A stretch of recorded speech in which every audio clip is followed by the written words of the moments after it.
नमस्कार साथियों, मैं डॉक्टर प्रभात विक्रम सिंह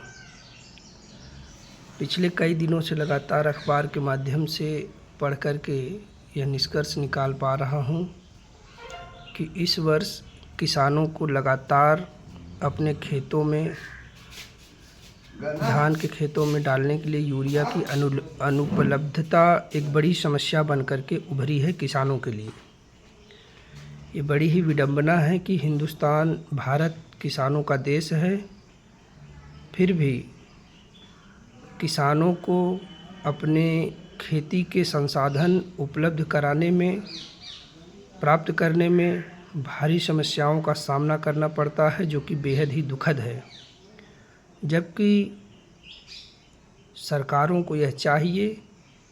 कि किसानों को बिजली, खाद, दवाई,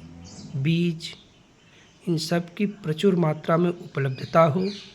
इनको प्राप्त करने के लिए किसानों को सोसाइटियों पर घंटों घंटों लाइन में लगा कर के खड़े न रहना पड़े। कुछ हद तक इन समस्याओं को बढ़ावा देने में मैं उन्हीं किसानों को भी जिम्मेदार मानता हूँ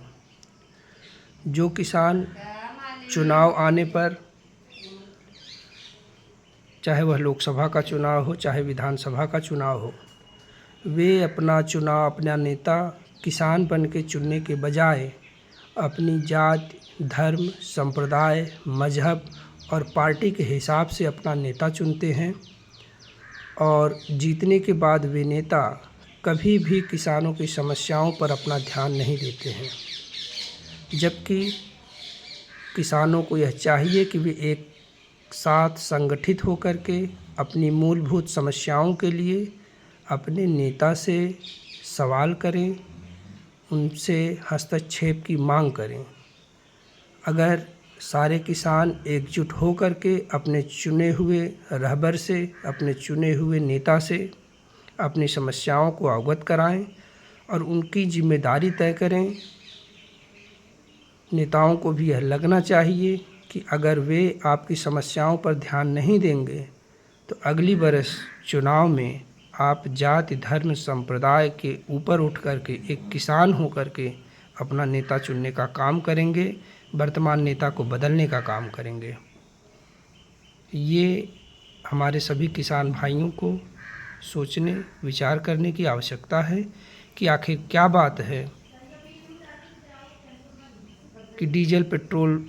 टैंकों पर, टंकियों पर डीजल की कमी नहीं होती है, पेट्रोल की कमी नहीं होती है, शराब की दुकानों पर शराब की कमी नहीं होती है, लेकिन खाद की दुकानों पर बीज की कमी, खाद की कमी, यूरिया की कमी, ये प्रत्येक बरस समस्त किसानों को झेलना पड़ता है। जय हिंद।